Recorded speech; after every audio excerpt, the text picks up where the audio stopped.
আমাদের অনেক ভালো ভালো ডাক্তার দীর্ঘদিন ধরে আছে। একসময় রাজশাহীতে ভারতের মুর্শিদাবাদ থেকে চিকিৎসা করাতে আসতো গোলাম মোল্লা চৌধুরী, কায়সার রহমান চৌধুরী। আমি 60-এর দশকের কথা বলছি। আমরা যদি শক্ত হয়ে দাঁড়াই, আমাদের যারা চিকিৎসক তারাও তো দেশে যেমন লেখাপড়া করেছে, বিদেশ থেকেও কেউ এমআরসিপি করেছেন, এফআরসিএস করেছেন। শুধুমাত্র একটু কেয়ারফুলি যত্ন নিলে পরেই একটা লোক ভারতে যাবে না। আমাদের ভালো চোখ, হ্যাঁ আগাস্ট আপনার কি বলে যে আপনি চক্ষু বিশেষজ্ঞ বলেন, অর্থোপেডিক্স বলেন, কার্ডিওলজিস্ট বলেন, ইউরোলজিস্ট বলেন, আমাদের ভালো ভালো ডাক্তার এখানে রয়েছে। কই আপনারা তো ভিসা বন্ধ রেখেছেন। আমাদের লোকরা তো দেশেই তারা চিকিৎসা নিচ্ছে। এই একটি বিষয়।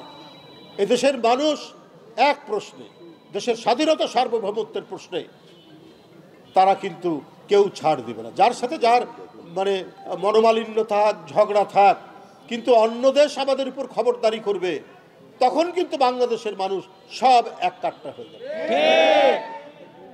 এই পরিস্থিতি কখনোই চলতে পারে না। আপনারা বড়াই করেন, পেঁয়াজ বন্ধ করে দেবেন, আলু বন্ধ করে দেবেন, রসুন বন্ধ করে দেবেন, চাল বন্ধ করে দেবেন। আরে আলু তো গত বছর থেকে আমদানি করছে, সেটা শেখ হাসিনা। 2023-এর আগে বাংলাদেশ কখনোই আলু আমদানি করতো না, রপ্তানি করেছি আমরা রপ্তানি করেছি পেঁয়াজ। এখানে কৃষি সম্প্রসারণ বিভাগের আপনার যারা কর্মকর্তা গবেষক তারা বলেছে যে বাংলাদেশের 27 লক্ষ টন 27-28 লক্ষ টন পেঁয়াজ হচ্ছে বাংলাদেশের চাহিদা। সেখানে আমরা উৎপাদন করি প্রায় 37 লক্ষ টন। এইটা নানা কারসাজি করে পেঁয়াজের দাম বাড়ানো হয় এবং ভারত থেকে কোটি কোটি ডলার দিয়ে পেঁয়াজ আমদানি করা হয়। আমাদের ব্যবস্থাপনা, আমাদের সরবরাহ এইটা যদি ঠিক মতো নিশ্চিত করা যায়, পেঁয়াজ ভারত থেকে কেউ নেবে না, চাল কখনোই নেবে না ভারত থেকে। ওরা মনে করেছেন যে আমরা বোধহয় ওদের উপর একবারে নির্ভরশীল, তাদের দ্বারা চলবে না। কিন্তু এখন তো দেখছে বিষয়টা অন্যরকম। এখন কলকাতা নিউ মার্কেট বন্ধ, কলকাতা ডিপার্টমেন্টাল স্টোর বন্ধ, কলকাতার হাসপাতালগুলো বন্ধের উপক্রম হয়েছে। আপনারা আমাদেরকে উপহাস করবেন, আপনারা আমাদেরকে বৃদ্ধাঙ্গুলি দেখাবেন, আপনারা গলার জোর দিয়ে বাংলাদেশের হাজার বছরের সাম্প্রদায়িক সম্প্রীতির দেশ, এখানে প্রতিটি ধর্ম সম্প্রদায় একে অপরের সাথে আমরা যে মিলন মেলায় পরিণত করি আমাদের উৎসবগুলোকে, আপনারা সেটিকে কলঙ্কিত করার চেষ্টা করেন। এই জন্য যে আপনারা নিজেরা কলঙ্কিত। বাংলাদেশ সবই উৎপন্ন হয়। আমাদের ভালো শাড়ি, জামদানি শাড়ি পৃথিবী বিখ্যাত, আমাদের টাঙ্গাইলের তাঁতের শাড়ি পৃথিবী বিখ্যাত, রাজশাহী সিল্ক তো পৃথিবী বিখ্যাত। আমরা এখনও বিয়ে শাদী হলে রাজশাহী সিল্ক আমরা পরিধান করি। তো তাহলে কেন এদেশের মহিলারা ভারতীয় শাড়ি কিনবে? কিন্তু আপত্তি নাই। কিন্তু তারা যখন আমাদেরকে ঘৃণা করে, উপহাস করে, তো তাদেরটা আমরা কিনবো কেন? আমাদের এখানে বিছানার চাদর থেকে শুরু করে সবই তো আমরা এখানে উৎপাদন করতে পারি। আমাদের মিল, কলকারখানা এগুলো সবগুলোই তো চলে মানে আমাদের দেশের শ্রমিকদের, তাদের শ্রমের উপরে। তাহলে আমরা মুখাপেক্ষ থাকবো কেন? আমরা মুখাপেক্ষী থাকবো না। আমরা নিজের পায়ের উপর আমরা দাঁড়াবো।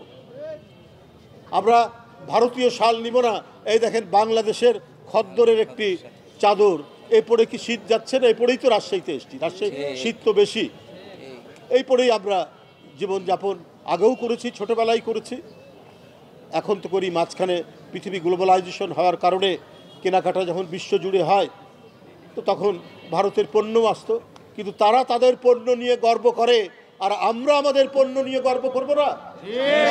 আমাদের খাদি, আমাদের রাজশাহী সিল্ক, আমাদের টাঙ্গাইলের তাঁত, আমাদের জামদানি শাড়ি, আমাদের কুমারখালীর লুঙ্গি গামছা, আমাদের পাবনা সিরাজগঞ্জের তাঁতের যে গামছা, লুঙ্গি এবং শাড়ি সবগুলোই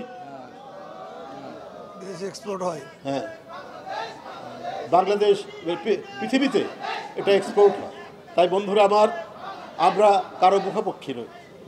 আমরা ভারতের পণ্য এই কারণেই বর্জন করছি যে তারা এই দেশের মানুষের সাথে বন্ধুত্ব করে না। কেউ একজন এখানে বলেছেন ওরা বন্ধুত্ব শুধু শেখ হাসিনার প্রতি। এই দাঁড়াও দাঁড়াও, এই চুপা।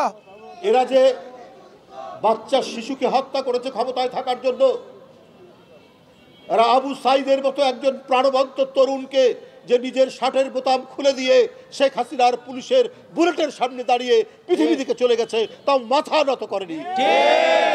আমরা মুগ্ধকে জানি এইরকম 2000 নেতাকর্মী, এই 2000 ছাত্র জনতা, অসংখ্য 15 জন রিকশাওয়ালার বাসায় আমি নিজে গেছি।